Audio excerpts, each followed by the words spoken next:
शांति। आज हम 16 नवंबर के प्यारे बाबा के साकार मधुर महावाक्य सुनते हैं। मुरली का सार है, मीठे बच्चे, तुम इस रूहानी यूनिवर्सिटी के स्टूडेंट हो। तुम्हारा काम है सारी यूनिवर्स को बाप का मैसेज देना। हम कौन है? रूहानी यूनिवर्सिटी के स्टूडेंट हैं। तो तुम्हारा काम है सारी यूनिवर्स को बाप का संदेश, बाप का मैसेज देना। प्रश्न है, अभी तुम बच्चे कौन सा ढिंडोरा पीटते और कौन सी बात समझाते हो? उत्तर, तुम ढिंडोरा पीटते हो कि यह नई दैवी राजधानी फिर से स्थापन हो रही है। अनेक धर्मों का अब विनाश होना है।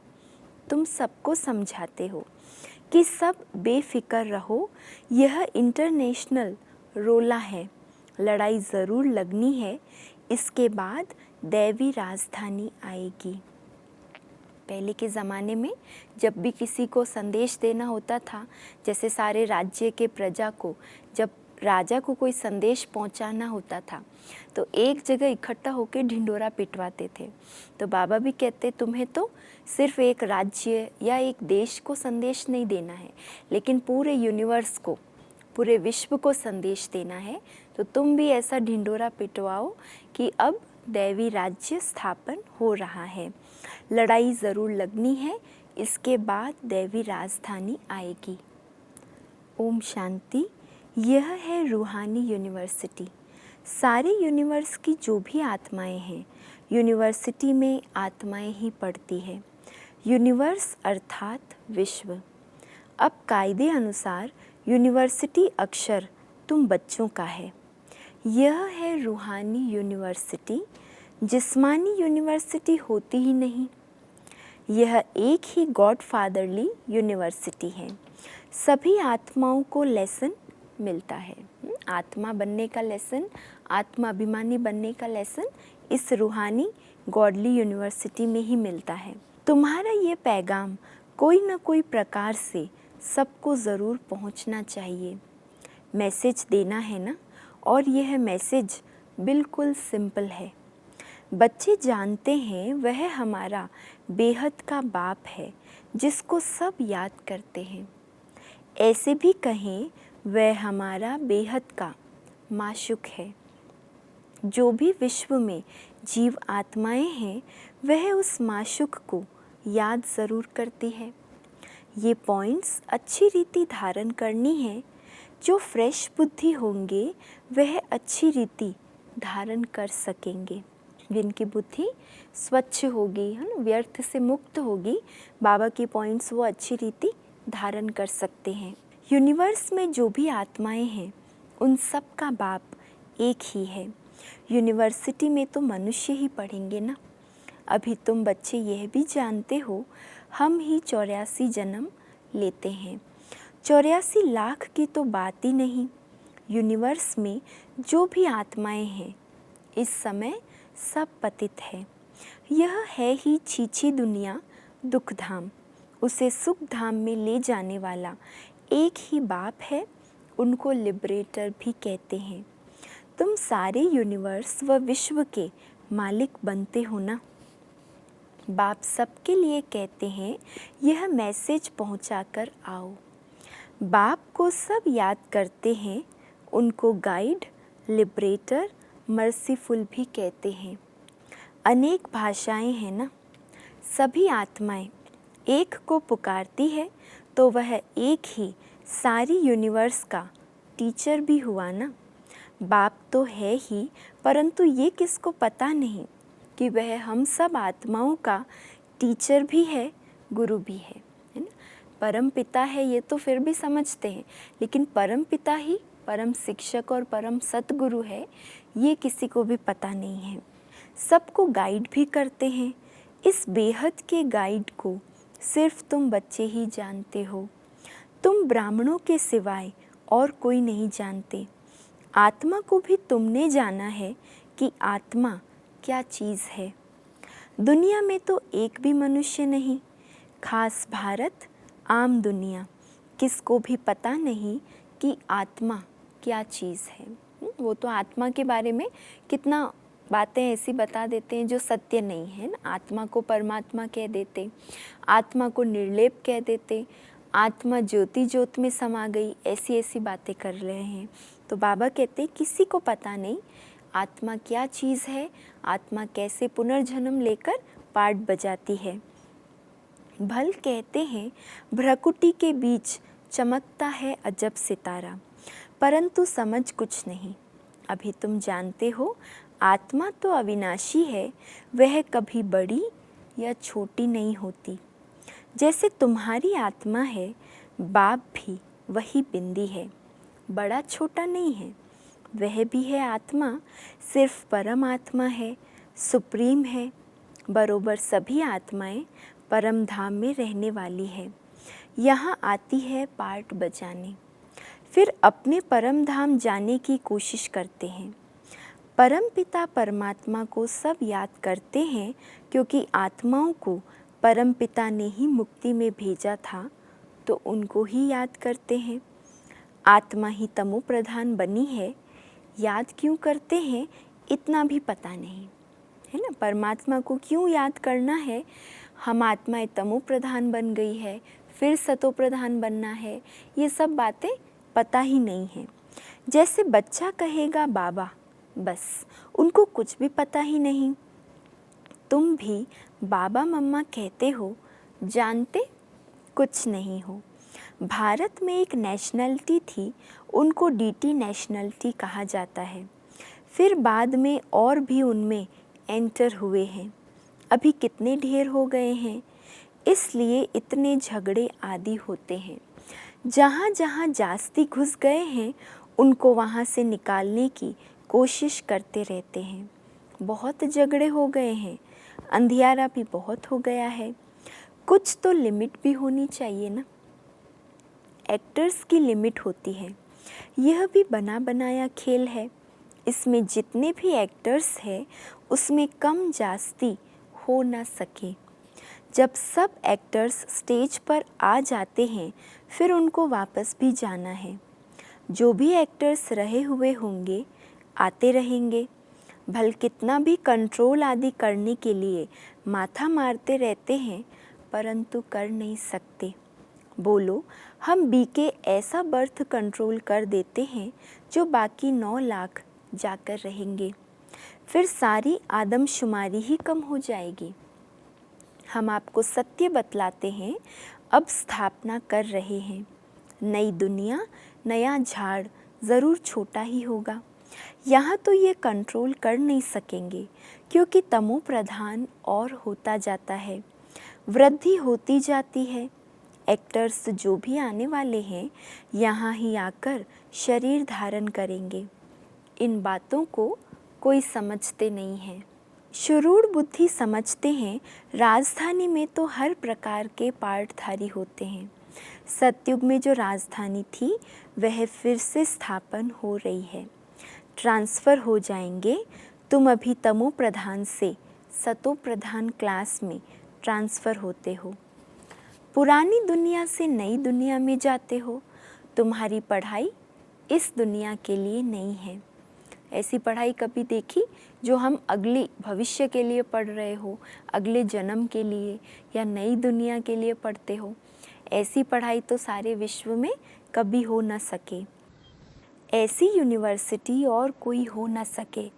गॉड फादर ही कहते हैं हम तुमको अमर लोक के लिए पढ़ाते हैं। यह मृत्यु लोक खलास होना है।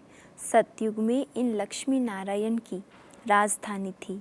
यह स्थापन कैसे हुई यह किसको पता नहीं है। बाबा हमेशा कहते हैं जहाँ तुम भाषण करते हो तो यह लक्ष्मी नारायण का चित्र ज़रूर रखो, इनमें डेट भी ज़रूर लिखी हुई हो। तुम समझा सकते हो कि नए विश्व की शुरुआत से 1250 वर्ष तक इस डिनाइस्टी का राज्य था। जैसे कहते हैं ना, क्रिश्चियन डिनाइस्टी का राज्य था। 1-2 के पिछाड़ी चले आते हैं। तो जब ये देवता डिनाइस्टी थी तो दूसरा कोई था नहीं। अब फिर यह डिनाइस्टी स्थापन हो रही है। बाकी सबका विनाश होना है, लड़ाई भी सामने खड़ी है। भागवत आदि में इस पर भी कहानी लिख दी है। छोटेपन में ये कहानियाँ आदि सुनते रहते थे। अभी तुम जानते हो यह राजाई कैसे स्थापन होती है। ज़रूर बाप ने ही राजयोग सिखाया है। जो पास होते हैं वह विजय माला का दाना बनते हैं और कोई इस माला को जानते नहीं। तुम ही जानते हो तुम्हारा प्रवृत्ति मार्ग है। ऊपर में बाबा खड़ा है, उनको अपना शरीर है नहीं। फिर ब्रह्मा सरस्वती सो लक्ष्मी नारायण। पहले चाहिए बाप फिर जोड़ा। रुद्राक्ष के दाने होते हैं ना, है ना, पहले मुख्य फूल दाना, उसके बाद युगल दाना। नेपाल में एक वृक्ष है जहाँ से यह रुद्राक्ष के दाने आते हैं। उनमें सच्चे भी होते हैं। जितना छोटे उतना दाम बहुत होता है। अभी तुम अर्थ को समझ गए हो। यह विष्णु की विजय माला अथवा रुंड माला बनती है। वो लोग तो सिर्फ माला फेरते फेरते राम राम करते रहेंगे, अर्थ कुछ भी नहीं। माला का जाप करते हैं। यहाँ तो बाप कहते हैं मुझे याद करो। यह है अजपा जाप। मुख से कुछ भी बोलना नहीं है। अजपा जाप माना मुख से निरंतर मंत्र उच्चारण नहीं करना है, लेकिन निरंतर मन बुद्धि बाप के साथ लगी रहे। गीत भी स्थूल हो जाता है। बच्चों को तो सिर्फ बाप को याद करना है, नहीं तो फिर गीत आदि याद आते रहेंगे। अगर गीतों के द्वारा बाबा को याद करने की अगर आदत पड़ गई तो बाबा कहते हैं याद में बैठेंगे, और गीत अगर नहीं बजता होगा तो गीत याद आएंगे। गीत तब आधार लेना है जब बाबा कहते हैं कभी उदास हैं, खुशी गुम है, तो अच्छे अच्छे गीत सुनो, लेकिन उनको याद का आधार नहीं बनाओ, है ना। बाप कहते हैं नहीं तो फिर गीत आदि याद आते रहेंगे। यहाँ मूल बात है ही याद की। तुमको आवाज़ से परे जाना है। बाप का डायरेक्शन है ही मन मना भव। बाप थोड़े ही कहते हैं गीत गाओ, रड़ी मारो। मेरी महिमा गायन करने की भी दरकार नहीं है। ये तो तुम जानते हो वह ज्ञान का सागर, सुख शांति का सागर है। मनुष्य नहीं जानते, ऐसे ही नाम रख दिए हैं। तुम्हारे सिवाय और कोई भी नहीं जानते। बाप ही आकर अपना नाम रूप आदि बताते हैं। मैं कैसा हूँ, तुम आत्मा कैसी हो। तुम बहुत मेहनत करते हो पार्ट बजाने। आधा कल्प भक्ति की है, मैं तो ऐसे पार्ट में आता नहीं हूँ। मैं दुख सुख से न्यारा हूँ। तुम दुख भोगते हो, फिर तुम ही सुख भोगते हो। सतयुग में तुम्हारा पार्ट मेरे से भी ऊंच है।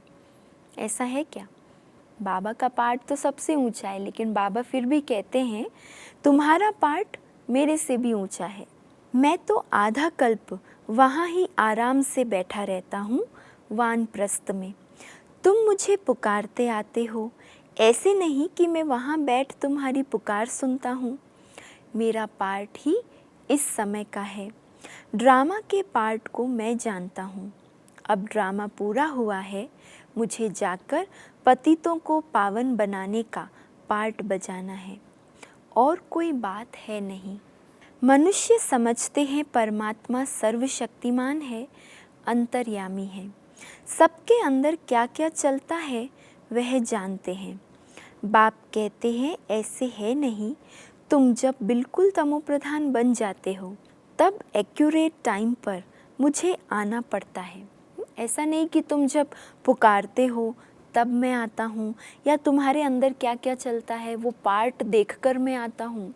बाबा कहते हैं ड्रामा अनुसार मेरा जब आने का टाइम है तभी मैं आता हूँ।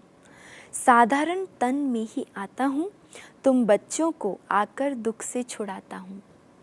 एक धर्म की स्थापना ब्रह्मा द्वारा, अनेक धर्मों का विनाश शंकर द्वारा। हाहाकार के बाद जय जयकार हो जाएगी। कितना हाहाकार होना है, आफतों में मरते रहेंगे। नेचुरल कैलेमिटीज़ की भी बहुत मदद रहती है। नहीं तो मनुष्य बहुत रोगी दुखी हो जाए।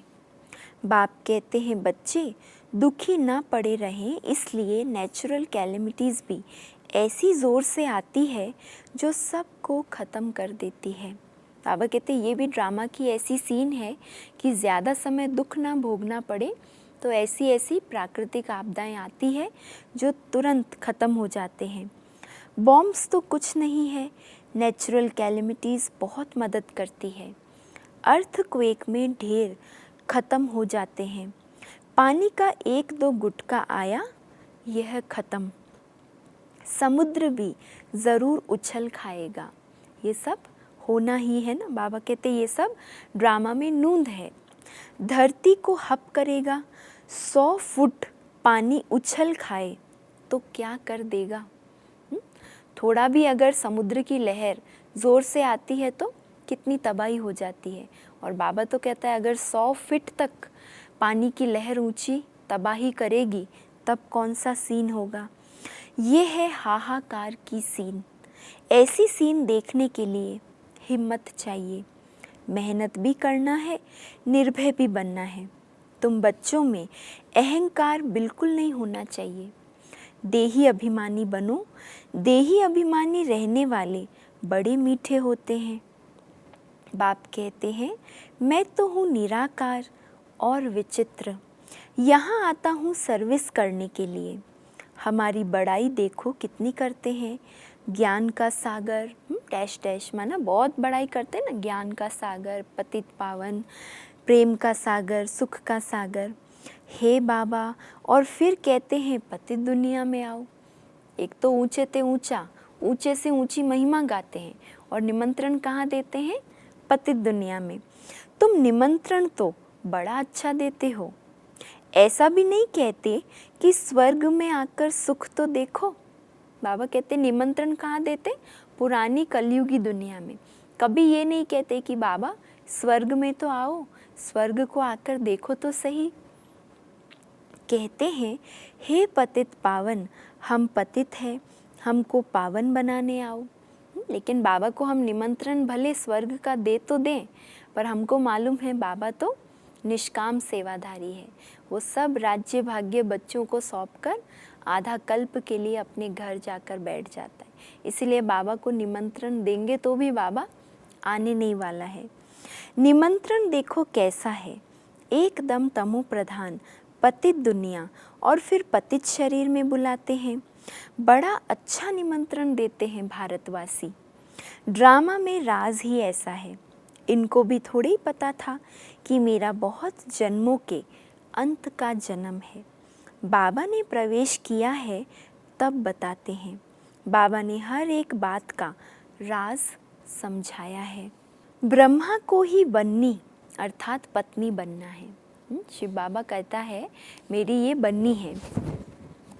बाबा खुद कहते हैं मेरी यह बन्नी है, मैं इनमें प्रवेश कर इन द्वारा तुमको अपना बनाता हूँ।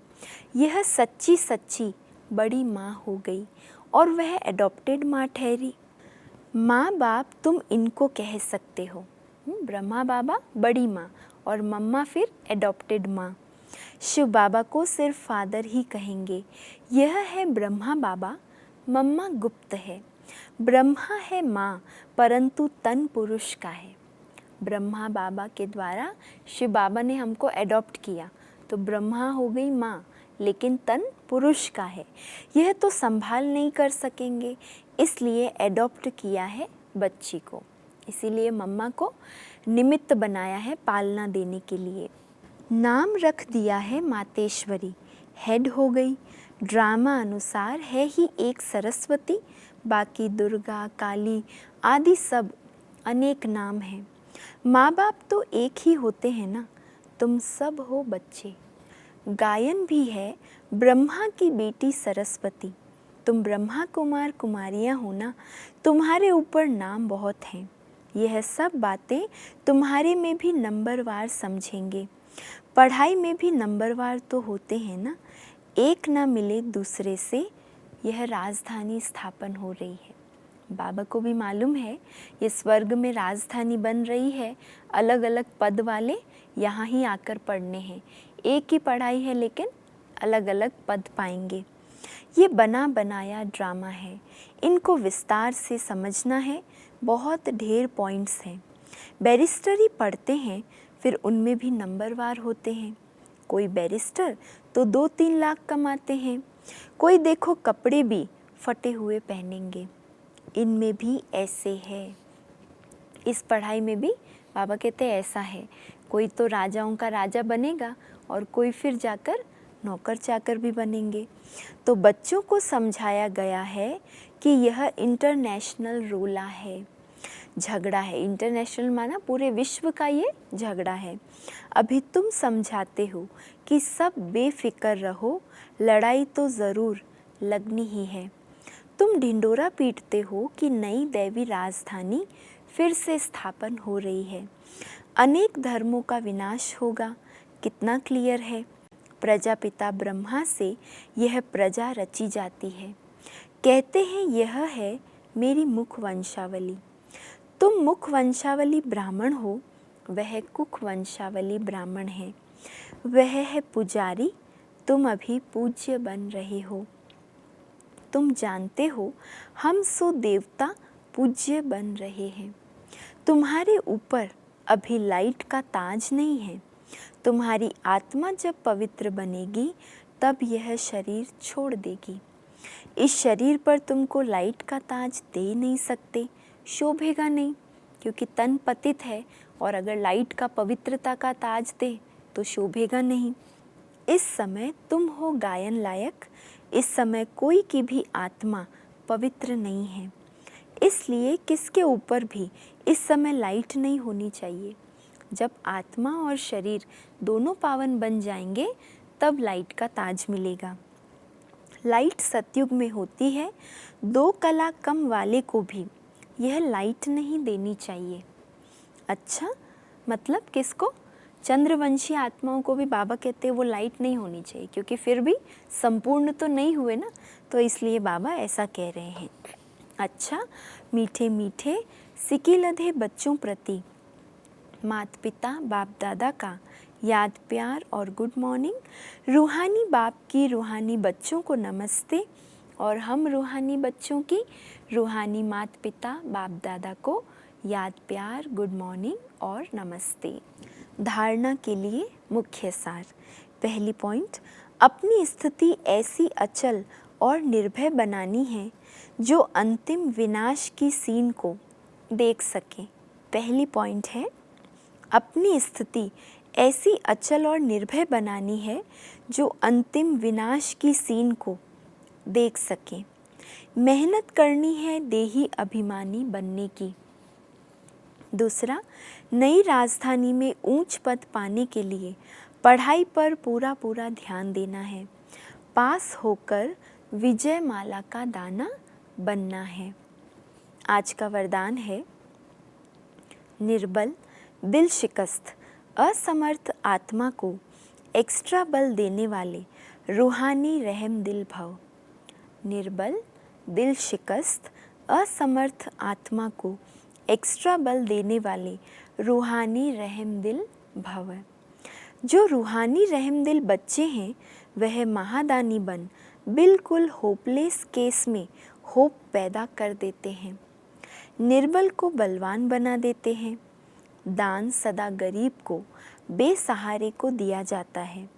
तो जो निर्बल, दिल शिकस्त, असमर्थ प्रजा क्वालिटी की आत्माएं हैं, उनके प्रति रूहानी रहम दिल बन महादानी बनो।